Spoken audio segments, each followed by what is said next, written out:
He was just a farmer, no fancy education, no big machines, just one dream, to make his land green again.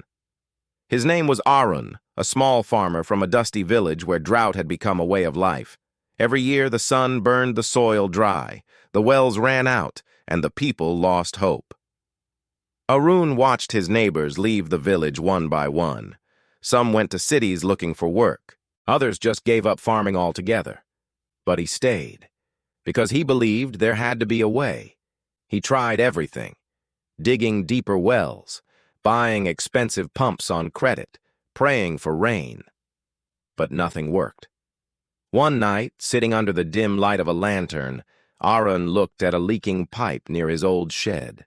A small puddle had formed around it, and in that tiny puddle, green grass had started to grow. That's when an idea hit him. What if, instead of wasting water on open fields, he could control how much every plant received? Arun had never studied engineering, but he started experimenting.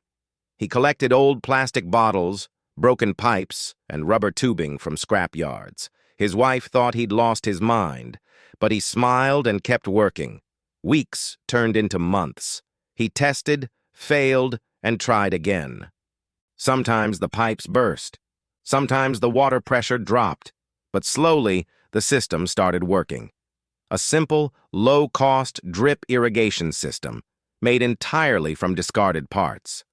The first time he turned it on, drops of water began to fall near the roots of each plant, slowly, gently. No waste, no evaporation. Every drop counted. That year, while other farms dried up, Arun's field stayed green. His neighbors couldn't believe it. They asked how he did it. He didn't keep it a secret. He taught them everything. Soon, one farm turned into 10, then 20, and before long the entire village adopted Arun's system. Within 2 years, the land that was once barren became a patchwork of green. Crops grew again, people returned, and hope returned with them. Arun's invention caught the attention of a local journalist who wrote a story about him. The article went viral across the state.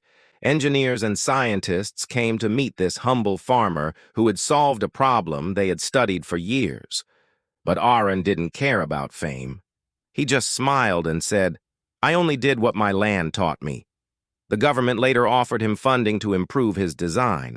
He refused to sell it. Instead, he made his design open source so every farmer could build it freely.